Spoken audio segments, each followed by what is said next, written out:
today, we are opening the files on a case that, well, it really captivated two continents. It's a story involving an international move, a deeply troubled second marriage, a really desperate custody struggle. And it all culminates in this incredibly violent, fatal assault. It took place in a quiet North Carolina home back in the summer of 2015. Yeah, it's a devastating story. And the legal battle that followed, almost as protracted, almost as brutal in its own way. Definitely. We're talking about a fight for justice that stretched nearly a decade.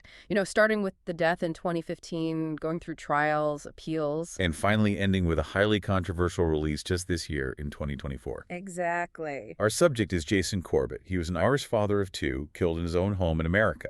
Now, when the police arrived, they were met with, well, what seemed like a clear narrative. Presented by his wife, Molly Martens, and her father, Thomas Martens. Right, the story was self-defense. They claimed Jason was volatile, abusive. But as we started digging into the source material, you know, the police reports, court filings, the forensic evidence, the scene itself told a profoundly different story. A deeply calculated one, it seems. Well, what really stands out when you look at all the documentation is this extraordinary clash of narratives. On one side, you've got the defense, and it's led by Thomas Martens, a former FBI agent, claiming, you know, necessity defense of his daughter. But then on the other side, the prosecution had this mountain of forensic evidence. Evidence that suggested the scene was altered, and a clear motive already existing, focusing on control, custody, money. Yeah. So our mission today is pretty clear. We are going to unpack every nugget of knowledge we can find in these sources. We need to analyze, you know, the psychological stuff Molly Martens was reportedly doing. The alleged manipulation. Exactly. And her husband Jason's secret plans to finally escape, to go back to Ireland.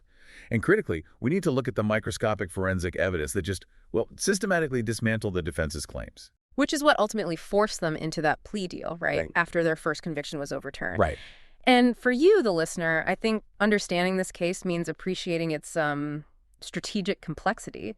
Thomas Martens wasn't just, you know, an emotional father reacting. He was a law graduate. It's a key detail. It really is.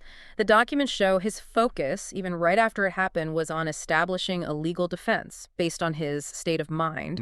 And the case is also, frankly, a disturbing look at how young children can be manipulated, weaponized, really, in a deadly custody battle. So we'll trace this whole exhaustive legal journey.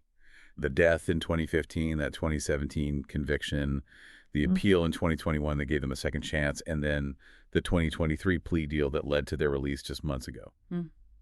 Okay, let's unpack this then. We need to establish the foundation, understand the dynamics before the tragedy between Jason Corbett, his wife Molly Martens, and the intense involvement of her father, Tom Martens. Let's start with Jason's past, his life back in Ireland. Okay, so Jason Corbett, he was a successful operations manager, originally from Limerick in Ireland, and he'd already faced, well, significant tragedy in his life before any of this. He had his first wife. Margaret, known as Mags Fitzpatrick, she died very unexpectedly back in 2006. She had a catastrophic asthma attack just months after their daughter Sarah was born. So suddenly he's a widowed father, raising two very young children, Jack and Sarah, on his own. Exactly. A really tough situation. And that detail about how Mags died the asthma attack, that's crucial, isn't it? Because it directly contradicts the story Molly Martens would later try to spin. Absolutely. It highlights the deception early on. Mags died from a medical event, a severe asthma attack. Not cancer, as Molly claimed, and certainly not, you know, because of anything Jason did. That's a really important distinction. Extremely important. So fast forward to 2008. Jason needs help, understandably. He hires Molly Martens, who was 24 at the time, from Tennessee, as an au pair. So she moves to Ireland to look after the kids. Right. And the relationship, well, developed from there. They eventually decided to move together to the U.S., to Lexington, North Carolina, and they got married there in 2011. Okay, let's talk about the money involved in this move. Because it wasn't insignificant, and it shows Jason's commitment, right? But it also represented, well, a potential asset pool for Molly. Oh, the financial commitment was enormous. Jason sold his home in Limerick. He liquidated his life savings, all to buy their new house in Walburg, North Carolina. That cost around U.S. $390,000. Wow. Yeah, so he wasn't just buying a house. He was really investing everything in this new life. And the sources say his generosity extended to Molly personally, too. How so? Well, he apparently gave her U.S. $80,000 just for furnishings. He bought her a brand new BMW SUV. And maybe most revealing about his desire to kind of blend the families, he contributed US $49,000 towards his father-in-law, Tom Martens' own wedding ceremony. $49,000 towards his father-in-law's wedding. That's what the sources indicate, a huge sum. That level of financial commitment makes the underlying friction about the kid's citizenship even more significant, doesn't it? This wasn't just typical blended family stuff. It sounds like it was about control over their future, their identity. Precisely. Molly allegedly really wanted to formally adopt Jack and Sarah. She was pushing for them to get American citizenship, to sort of fully integrate them into the Martens family unit. But Jason resisted. Repeatedly. And very strongly, according to his family. He applied for their green cards, but specifically through his job, not through the Martens family connection. And he insisted they keep their Irish passports. Why was that so important to him? Well, his sister and family confirmed this was deliberate, a strategic precaution, really. Jason apparently feared that if something happened to him, the Martens family would try to stop the children from going back to Ireland, back to their biological family there. Wow. And if that was his fear, well, the court records kind of suggest he was right to be worried, don't they? Molly was already looking into divorce, custody options years before he died. Yeah, that preoccupation with custody seems long-standing. It's documented. Records show she sought legal advice about her rights if they divorced back in 2013. And then again in late 2014. So long before the incident. Long before. It shows this clear, persistent focus on securing the children. Not just as a stepmother, but as the legal primary custodian. This wasn't a spur-of-the-moment thing. Okay, here's where it gets, well, really interesting. And frankly, quite disturbing. The documentation seems to paint a picture of Molly Martens as someone who operated within this web of deep, compulsive lying and erratic behavior. That's certainly the picture painted by Jason's family and the prosecution's evidence. Which, for the prosecution, obviously fueled the motive argument gaining control. Exactly. Jason's sister, Tracy Lynch, described Molly as a fantasist. She apparently lied constantly about her background, claiming she was an Olympic swimmer. Right, I remember reading that. A qualified Montessori teacher, that she'd previously fostered a boy. These weren't just small white lies, you know. They are presented as elaborate, deep-seated deceptions, maybe designed to elevate her status or credibility.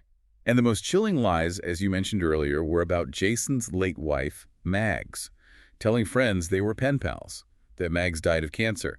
Why invent those specific things? It's hard to say for sure, but it looks like a form of psychological manipulation, doesn't it? Maybe trying to insert herself into Jason's past, minimize the real tragedy of Mags' sudden death. More shockingly, she apparently told neighbors, specifically during a Bible study meeting, the sources say that Sarah was her biological daughter. She described the labor. Yeah, allegedly recounting a detailed and difficult labor. I mean, it suggests maybe not just insecurity, but, well, a real disconnect from reality regarding her role in the children's lives. And underneath all this, the sources reveal this serious, undisclosed history of mental health issues. Yes. Apparently, Martens had been released from a secure psychiatric unit at Emory University Hospital in Georgia just weeks before she even met Jason. And this was something she deliberately concealed until right before their wedding. Wow. Yeah. The prosecution later used this to suggest, a history of instability, a capacity for calculated deception. And beyond the lies, the sources document this increasingly volatile behavior directed Jason, even the children. Affidavits detailed several instances that the Corbett family saw as abusive or erratic parenting. One example given was holding Jack's face under a running faucet because he splashed her. Oh, wow. And other times where she reportedly became enraged when Jack would tell neighbors the truth that she wasn't his biological mother. The tension really seems to have escalated in the months leading up to the killing. Jason's sister mentioned a specific incident. Yeah, she cited a public fat-shaming incident shortly before the killing. She believed that was the last straw for Jason, the moment he realized he absolutely had to leave. Which brings us to what the family believed was Jason's final plan, the escape. And perhaps the most sinister aspect, connecting all this alleged manipulation to the motive, was the claim that Molly had secretly told Jack and Sarah that Jason had actually killed their birth mother, Mags. Did Sarah confirm that? Sarah Corbett later corroborated that lie, yes. It's devastating. The evidence suggests Jason had finally just reached his breaking point. His sister firmly believed he'd actually packed a bag, intending to return to Ireland for good without Molly on the very night he was killed. So the stakes were incredibly high for Molly. Absolutely existential. Losing Jason meant losing the children, the things she had apparently fought so obsessively to control. Okay, so the narrative of the killing itself. The events of August 2nd, 2015. It's filtered almost entirely through the actions and statements of Thomas Martens, right? Specifically, that 911 call. That call became absolutely central. Thomas Martens, the former FBI agent, he called emergency services at 3 a.m. The call itself was long, nearly 14 minutes. And what was his initial story? Dramatic. He claimed he'd intervened in a violent fight, found Corbett strangling Molly in their bedroom, and then he said, quote, "I may have killed him with a baseball bat." He framed it immediately as necessary defense, protecting his daughter. And Molly's statement brought in the second weapon, the brick. It did. Molly admitted later that she, too, had tried to hit Jason with a brick during the struggle. She claimed it was just, conveniently located on her nightstand. Which is interesting in itself. A brick on the nightstand. It raised questions, definitely, and it showed this dual coordinated use of pretty severe force, which is, well, hard to reconcile with a simple struggle where one person is supposedly being strangled. But the immediate scene, what police and paramedics found, that fundamentally challenged this neat self-defense story, didn't it? Yeah. What did the crime scene actually reveal? Well, the physical evidence immediately complicated things. Jason was found unresponsive, naked, covered in blood, with just catastrophic head injuries. But crucially, neither Thomas nor Molly Martens had any visible physical injuries. Despite claiming this life-or-death struggle. Exactly. In fact, there's a note that when an officer tried to photograph Molly, looking for potential strangulation marks on her neck, he actually had to tell her to stop rubbing and tugging at her own neck. Suggesting she was trying to create marks. It certainly suggested she might be trying to simulate injury rather than presenting genuine marks from a struggle. And the timeline. Yeah. Specifically the body temperature. That was the first major piece of physical evidence contradicting their whole story about when this happened, right? That detail turned out to be incredibly damning. Paramedics arrived really quickly, less than 10 minutes after the 911 call. But despite the supposed intensity of this recent struggle, and Tom Martens claiming he'd just done extensive CPR, they noted Jason Corbett's body temperature was alarmingly cool, significantly lower than you'd expect. What does that mean, practically? Well, the cooling of a body, a rigor mortis, it's a relatively predictable process. An alarmingly cool body, less than 10 minutes after a supposed struggle, strongly suggests the incident actually happened much earlier than that 3 a.m. call. So a delay. A delay. A window of time where maybe the Martenses had time to compose themselves, maybe confer, maybe even alter the scene before calling 911. And tying into that suspected delay, what about Tom Martens' demeanor on the phone? I remember reading that the dispatcher found it unusual. Yes. The experienced 911 agent testified that Tom Martens sounded surprisingly calm throughout that whole 14-minute call. Remember, he's claiming he just wrestled a man, hit him with a bat, performed over 400 chest compressions. Which should leave anyone breathless, panicked. Absolutely. Yet the dispatcher noted Martens wasn't panting, wasn't gasping, wasn't showing the usual signs of extreme stress or exertion you'd expect after such a violent event. This sort of calculated calmness really bolstered the prosecution's theory that the call was delayed, maybe even staged. Okay, and the actions the Martenses took immediately after Jason's death. Yeah. They seem to show a clear effort to obscure evidence, control the narrative, not really the actions of shocked people acting in self-defense.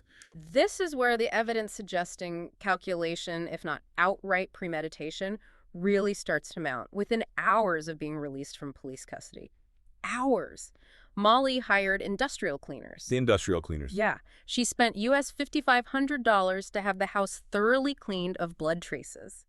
This immediate, expensive cleaning obviously hampered any further forensic examination of the scene. It denied investigators access to potential evidence on carpets, walls. And her trying to get Jason cremated so quickly, that also suggests trying to eliminate evidence, doesn't it? Evidence of the trauma to his body. It certainly looked that way. She apparently attempted to have him cremated immediately before his family could even arrive from Ireland. That's awful for the family. Imagine flying across the Atlantic, grieving, only to be told you can only see your loved one's remains, arrange repatriation, if you first sign a legal agreement to pay for the whole funeral and transport costs. Unbelievable. And the Corbett family also claimed the Martens actually hired off-duty police officers to physically prevent family members from attending the memorial service held in the U.S. Yeah. It just cemented this perception that the Martenses were actively trying to block access, control every single detail surrounding Jason's death and burial. So while the immediate aftermath focused a lot on the physical evidence, the central conflict really was always the children.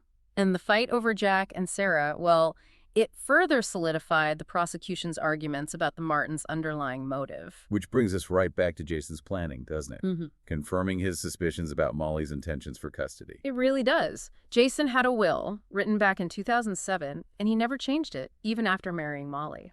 And who did the will name as guardians? It specifically named his sister, Tracy Lynch, and her husband as the children's legal guardians, which meant, legally, Molly had absolutely no claim to them if Jason died. But despite that clear legal hurdle, Molly still filed for custody, just days after his death. Yes, she formally filed for custody of 10-year-old Jack and 8-year-old Sarah, claiming she'd been their sole mother figure for the past 8 years. How did that go? Her attempt failed, quickly. On August 20th, 2015, the court dismissed her claim and granted custody to Tracy Lynch, who immediately flew the children back to Ireland. And the judge in that hearing had some strong words, didn't he? He did. Judge Brian Shipwash, who presided over the guardianship hearing, later testified on the record. He said he believed Martin showed a deranged entitlement to the children. He was apparently so concerned about her mental state, her potential for future harm, that his main priority was just getting those kids back to Ireland safely and quickly. Wow. Okay, this part is also critical because it really unveils the manipulation Molly allegedly used against the children, which, ironically, became the very legal technicality that later overturned her conviction. It's a painful irony. Initially, when the kids were interviewed by social services right after the death, their statements actually sounded favorable to the Martins' self-defense story. What did they say then? Sarah apparently claimed Jason had anger issues, had smacked Molly. Jack claimed he'd witnessed physical assault, said his father got angry for no good reason. These statements were immediately seized upon by the defense, obviously. But once they were back in Ireland, safe with family, the story changed. Completely. 9 months later, Jack bravely renounced those initial statements. In a follow-up interview, he stated very clearly that Molly had coached him, told him exactly what lies to say before those first interviews. Why did she tell him to lie? He said she told him the fabricated stories about abuse would help keep him and Sarah safe. It was a critical turning point, proving the extent of the alleged manipulation. And even after they were back in Ireland, Molly's obsession with controlling them, connecting with them, continued publicly. Disturbingly so. For months afterwards, she kept posting photos of Jack and Sarah on social media, often including a U.S. phone number and email address, clearly hoping they'd contact her, trying to maintain some kind of control over their narrative, their connection to her. Until the family stopped her. The Corbett family eventually had to send a formal cease and desist letter to force her to stop publishing the children's photos online. Okay, beyond the custody fight, let's revisit those other kind of strange post-incident details from the early investigation. You mentioned Tom Martens laying groundwork for self-defense in his interviews. Yes, given his legal background, investigators noted he was very calculated in his police interviews. He kept repeating, almost academically, their state of mind, emphasizing that he and Molly genuinely feared for their lives. It was seen as a clear early attempt to establish the legal concept of necessity or self-defense even before charges were filed. And that car crash involving Molly, less than a month after the killing, what did that suggest? Well, it certainly suggested instability, maybe desperation. August 31st, 2015, Molly crashes her brother's car into a neighbor's brick mailbox in Knoxville. A witness reported she seemed impaired, had glassy eyes, and was just fixated on the children being taken away to Ireland. Did the police get involved? No. Instead of calling the police, her parents, Tom and Sharon Martens, arrived quickly. They reportedly worked to cover up the damage themselves. Thomas Martens later privately refunded the mailbox owner, keeping law enforcement out of it. Just another detail suggesting perhaps a pattern of concealment. Okay, the trial. Starting July 2017. This was really where the emotional narrative of fear collided head-on with the undeniable reality of forensic science. This is where the evidence of excessive force and maybe preparation really seemed to overwhelm the defense claims. Absolutely. The prosecution's case really centered on the sheer level of violence inflicted, which was just far, far beyond anything that could reasonably be called necessary self-defense. The post-mortem findings were brutal, weren't they? Truly horrific. Jason suffered approximately 12, maybe more, blows to the head. The pathologist testified that any 8 of those blows would likely have rendered him unconscious, incapacitated, and that 4 individual strikes were probably enough to cause death on their own. So multiple fatal blows. Yes. The force used was so extreme that his skull was too badly shattered for them to even count the exact number of impacts accurately. That detail alone, the sheer number of blows, kind of destroys the necessity argument, doesn't it? Yeah. If your goal is just self-preservation, why keep hitting someone who's already down, already incapacitated? Exactly. That was a core part of the prosecution's argument. And they used two other key elements to suggest preparation and malice: the financial motive and a chemical element. Let's talk about the chemical evidence, the All trazodone. right. Toxicology reports confirmed traces of trazodone in Jason's bloodstream. Now, trazodone is a powerful prescription sedative and antidepressant. And Jason wasn't prescribed it. Never. Jason had no prescription for this drug. Medical records showed, however, that Molly Martens had received a prescription for trazodone just 3 days before Jason's death. Wow. The implication there is huge. Enormous. If Jason was drugged, sedated, even partially incapacitated, he couldn't have effectively fought back or posed the kind of threat the Martens says described.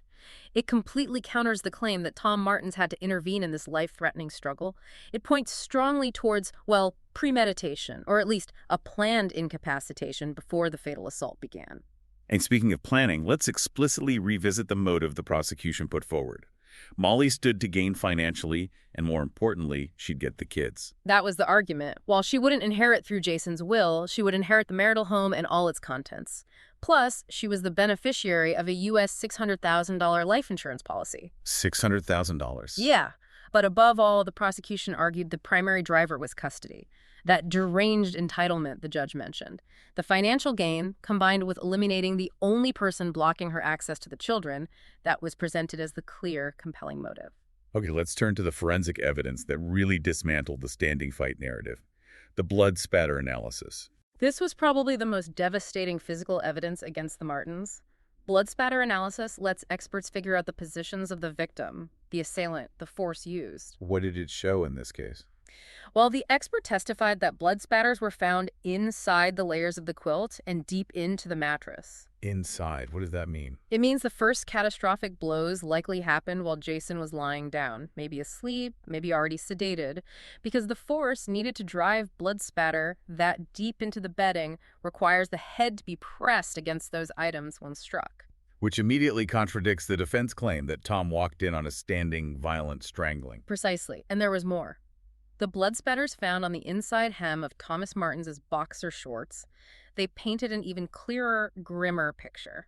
That type of low-level spatter suggests the assailant was standing or leaning directly over the victim, with the victim's head already on or very near the floor, when those final, crushing blows were struck.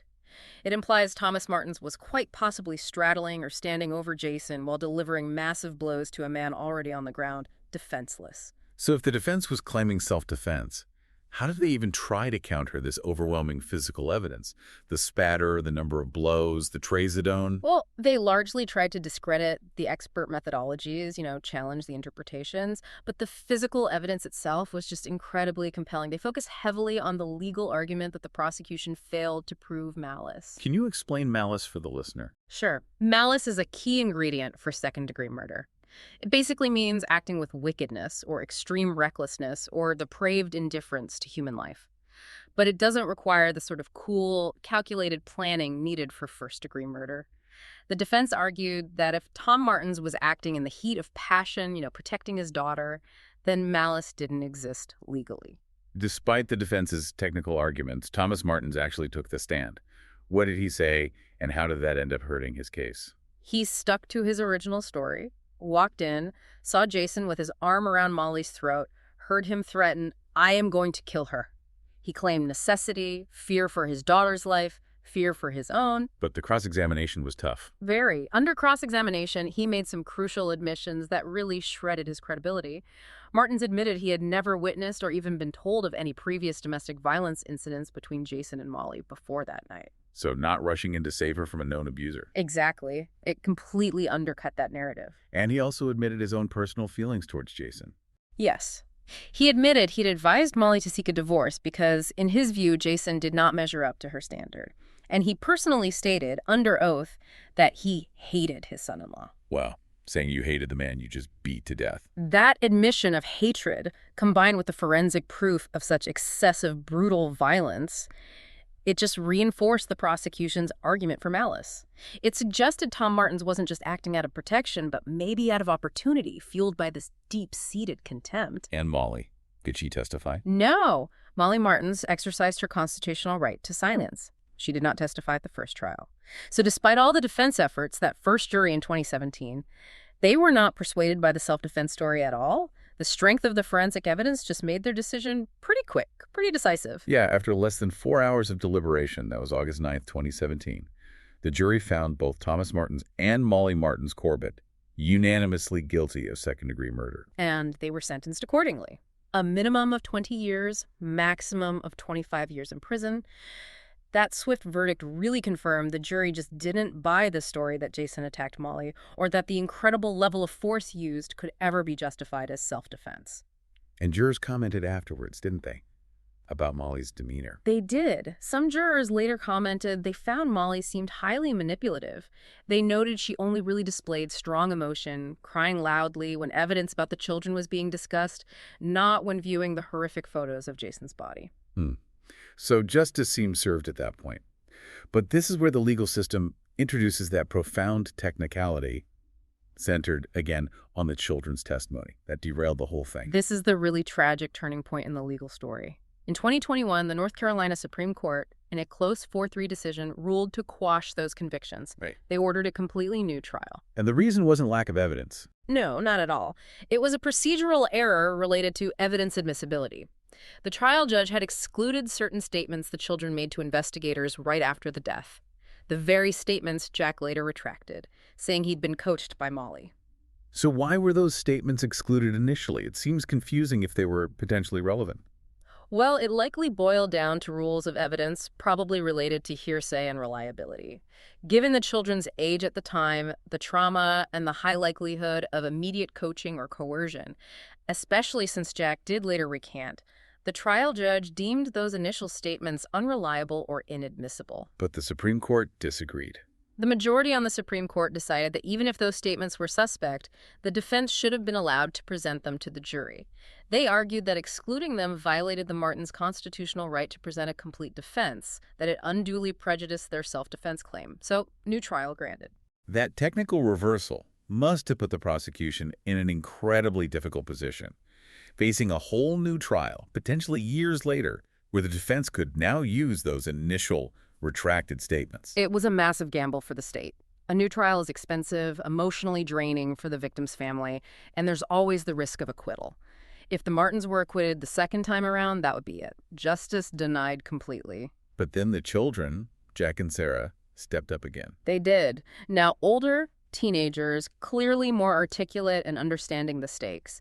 They stated publicly they were willing to testify again against the Martenses, specifically if the defense tried to use those earlier retracted statements. They were ready to expose the coaching, the manipulation, in excruciating detail right there in court. Which brings us to the plea deal in 2023. A compromise, really, to avoid the risk of another murder conviction for the Martens. Precisely. Faced with the prospect of Jack and Sarah's powerful new testimony and potentially the same second-degree murder conviction again, the Martens decided to take a deal. Molly Martens Corbett pled no contest, and Thomas Martens pled guilty to the greatly reduced charge of voluntary manslaughter. Okay, let's clarify for the listener. Voluntary manslaughter is very different from second-degree murder in North Carolina law, right? It's a crucial legal distinction. Second-degree murder, which the first jury found, requires proof of malice, that wickedness or recklessness we talked about.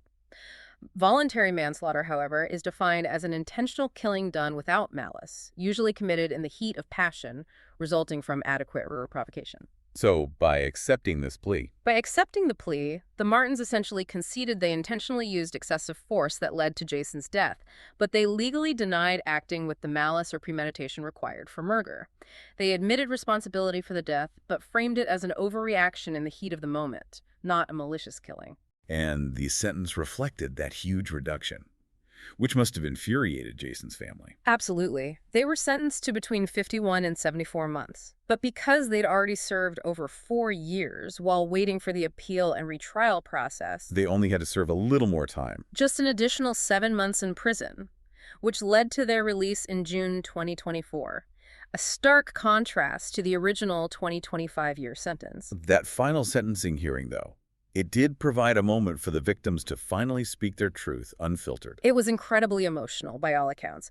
The defense, even at that late stage, was still presenting new evidence, trying to bolster the narrative of Jason's alleged abuse photos, audio recordings, arguing Molly's main fear was losing custody, making a planned killing less likely. But Jack and Sarah spoke. They did, in person. Jack, now 19, and Sarah, 17. They delivered these powerful, devastating victim impact statements directly to the Martenses and the court. Sarah's statement really hit hard, connecting back to the manipulation she experienced as a child.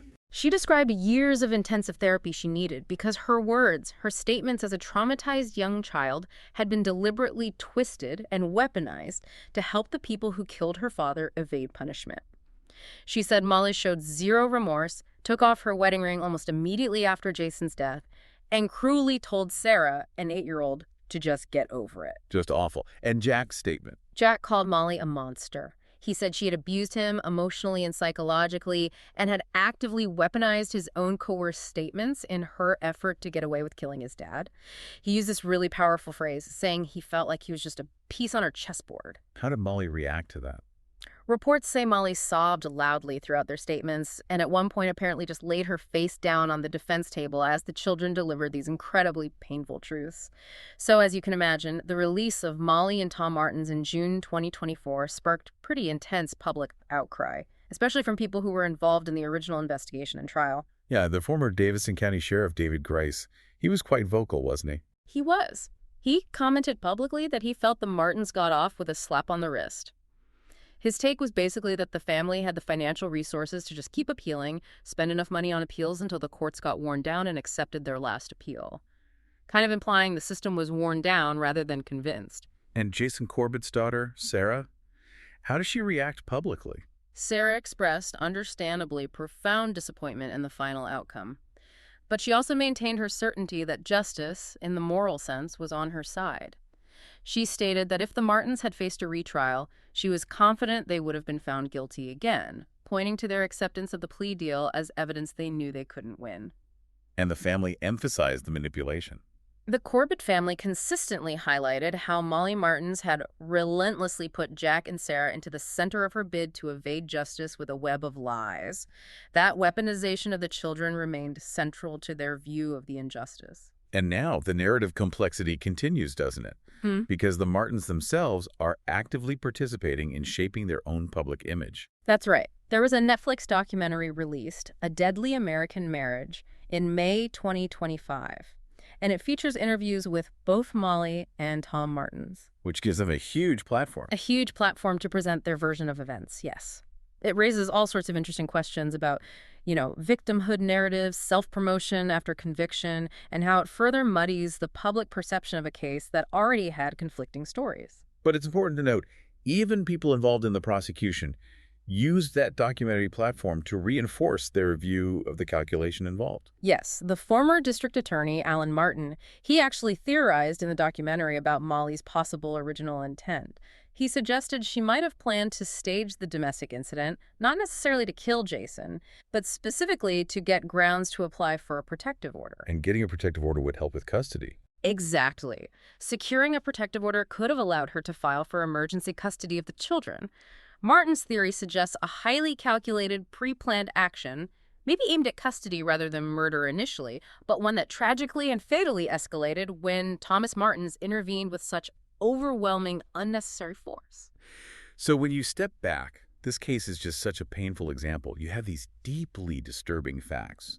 The brutal forensic evidence, the trazodone, the signs that the scene was altered. Undeniable physical evidence. Right.